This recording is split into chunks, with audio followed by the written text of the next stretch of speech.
بسم الله الرحمن الرحيم الحمد لله رب العالمين والصلاة والسلام على أشرف الأنبياء والمرسلين نبينا محمد وعلى آله وصحبه أجمعين ما بعد. So we'll continue tonight with Bulugh al-Maram, Kitab al-Jami', the book of Adab from Bulugh al-Maram. We won't go too long tonight, inshallah. And this hadith is a hadith on giving the salams. Giving the salams. عن أبي هريرة رضي الله عنه قال قال رسول الله صلى الله عليه وسلم يسلم الصغير على الكبير والمار على القائد والقليل على الكثير متفق عليه. وفي رواية لمسلم الراكب على الماشي.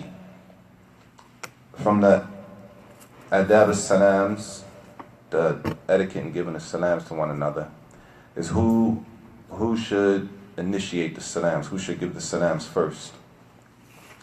So who should be the first one to say assalamu alaikum to another person? And this hadith, well, it's a hadith. It's two. Combined together, both narrations combined together, it's four situations that the Prophet ﷺ mentioned. And firstly, Shaykh Salih Fawzan Hafidhullah, bouncing off another hadith in the beginning of the chapter from the rights of the Muslim on every Muslim, where the Prophet ﷺ said, حَقُّ الْمُسْلِمْ عَلَى الْمُسْلِمْ سِتٌّ إِذَا لَقَيْتَهُ فَسَلِّمْ عَلَيْهِ. That the right of every Muslim on another Muslim is that if you see him, if you meet, then you give him the salams. So coming off of that,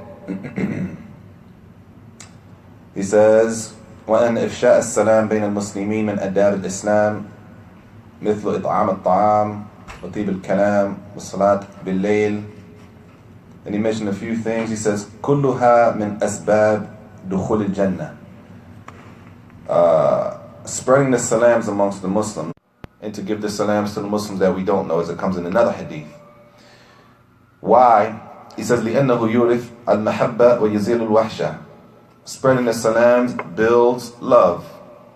It builds love between the brothers and the sisters, and it removes any animosity. And then he gives an example. مَا بَيْنَكُمَا مِنَ الشَّحْنَةِ.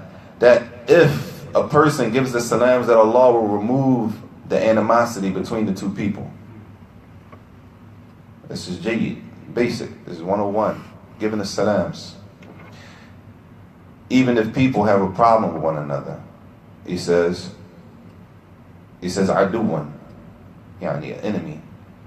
But let's just say brother's going through something, they got some issues, right? He says, إِذَا سَلَّمَ, as he says, the elders have a right on us. They have a right over us. And in another shot, it says, حَقُّ تَكْرِمَةً, the right that they should be honored and respected. That due to their age, they should be honored and respected. That a Muslim, sometimes old enough to be our fathers, grandfathers, been practicing Tawheed 30 years. Maybe been practicing Tawheed longer than we've born, than we've been living. That is honoring that and it's respecting that we initiate this. Doesn't give the elder salams first, right? Does that mean the elder doesn't give the salams to the younger person? Huh? He said it's a haq. It's a right that the younger person gives the salams to the elder person first. So what if the young, rambunctious brother doesn't give the salams first? Should the elder give him the salams? He says, وَإِذَا لَمْ يُسَلِّمْ الصَّغِيرِ يُسَلِّمْ الْكِبِيرِ. Then the elder gives the other person the salams. وَقَدْ كَانَ النَّبِيُّ صلى الله عليه وسلم يُسَلِّمُ عَلَى الصِّبْيَانِ إِذَا مَرَّ بِهِمْ. That the Prophet صلى الله عليه وسلم, if he were to walk by people, and they were youth, young people, he would still give them the salams.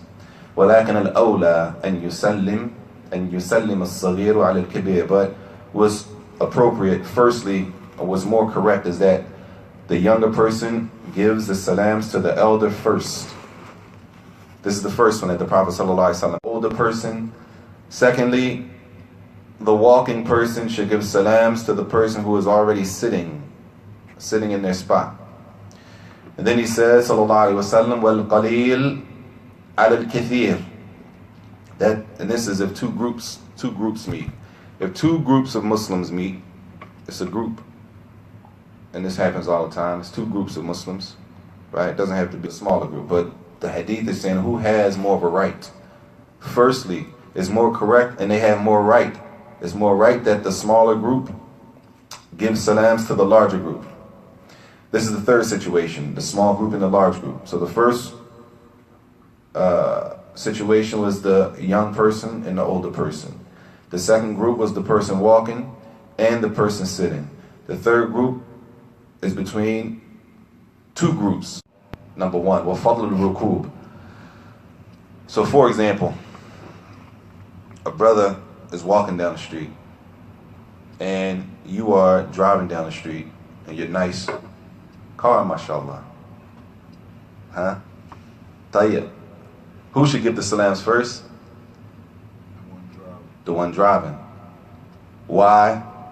It says generally he has a virtue, he has a fadl, he has a favor, he has a ni'mah from Allah that he actually has something to drive him. The person walking, not all the time, but they may not have that. Or maybe right now at that time they don't have that. فَكَانَ الْبَدْءُ بِالسَّلَامِ مِنْ أَدَاءِ الشُّكْرِ مِنْ أَدَاءِ الشُّكْرِ اللَّهِ تَعَالَى عَلَى نِعْمَتِهِ عَلَيْهِ. He said this also shows when the one that is riding, it shows this is from showing his thanks to Allah Jalla wa'ala for the ni'mah to be able to ride whatever they ride, even if it was an animal. If it was an animal, but he doesn't feel like that a person initiates the salam, so that the one walking, the one driving initiates the salam, so that the one walking doesn't feel any kind of way, because maybe they feel they don't have a car. So the person that does have a car, he rides by, he doesn't even speak to me, right? It's possible a person can feel something in their heart for that. He says, فَإِنَّ عَلَيْهِ أَن يَتَوَاضَعَ. But the person that is driving or riding, whatever they're riding, upon them, they're supposed to be humble. The younger person first. Huh? No? Huh? Yeah?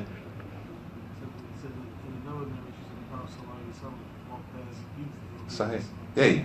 In another narration, not in this hadith, is not mentioned, but it's another hadith where he said the Prophet, when he walked by the youth, he would give him salams. Also, generally, as it says here, hasalat as-sunnah. The way that it's explained in this hadith is more closer and is complete. It's better to do it this way. لِإِمْتِيَازِهِ بِخُصُوصِ الْأَمْرِ السَّابِقِ. Because it includes the general command to give the salams, and it includes this specific order. This specific order. We won't go too long tonight. This next hadith is short. عن علي رضي الله عنه قال رسول الله صلى الله عليه وسلم يجزئ عن الجماعة إذا مروا أن يسلم أحدهم ويجزئ عن الجماعة أن يرد أحدهم رواه أحمد البيهقي. That the Prophet صلى الله عليه وسلم said, and sometimes this is a problem. Sometimes we got a problem. This is a problem sometimes. He said, on authority of Ali, the large group is walking and the smaller group is sitting. Who should give the salams first? The ones that are walking. Tayyib. The ones that are walking, let's just say it's 5 of them. The ones that are sitting is 3 of them. Tayyib.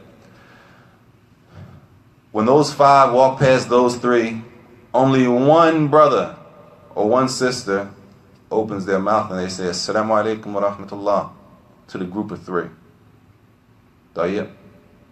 Is that enough? 5 Muslims, 1 Muslim says, Assalamu alaikum wa rahmatullah, the other 4 continue on with their discussion. Huh? Is that enough? No. That all 5 need to say to the 3, Assalamu alaikum, right? La. That's not the hadith. Hadith says the opposite. Yujzi'u. It's enough that 1 from the 5 gives the salams to that group. Tayyib. The group of 3, when that 1, huh? No, I was going to say, because like this is like when we come in, if I was to come into the master and you sit right here in the class, I just say Assalamu alaikum, that's enough for everybody. I don't have to say Assalamu alaikum, you know? Yeah. That's what you're coming. Yeah. Okay.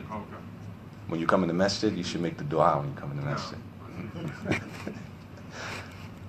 But yeah, like that. Even though you're a walker, it could be a couple of different situations. You might be less of a number and all that. But the point being is who responds. Do all of us need to respond? Or do all of us, that's you by yourself. We're talking about a group. It's 4 brothers. Assalamu alaikum wa rahmatullah. Meaning, every time I see a Muslim, is it obligatory to say Assalamu alaikum? Yes. To every Muslim I say? Huh? To every Muslim? Yeah, when you see a Muslim, Yes. it's obligatory. Yes. Yani, obligatory. If I don't do it, if I don't say Assalamu alaikum to every Muslim I see, I could be punished in the hellfire. Huh? No. Which is equal or better To a non-Muslim. to a non-Muslim. That's a whole issue that we won't go into. Just in case you hear a brother doing it. Huh? No, because I've done it like if a non-Muslim. Yeah, if the greeting is the greeting, based on that ayah in Surah An-Nisa. Tayyib. So the sunnah, or giving the salams, ibtida, starting, initiating the salams, sunnah kifaya. Sunnah kifaya. Sunnah kifaya. It's a sunnah to initiate the salams. Kifayatan, if the sunnah is to, let's just say it's one-on-one, both people are walking, right? So they don't have that over one another. Let's say they're both around the same age. They can't distinguish who's older, all right?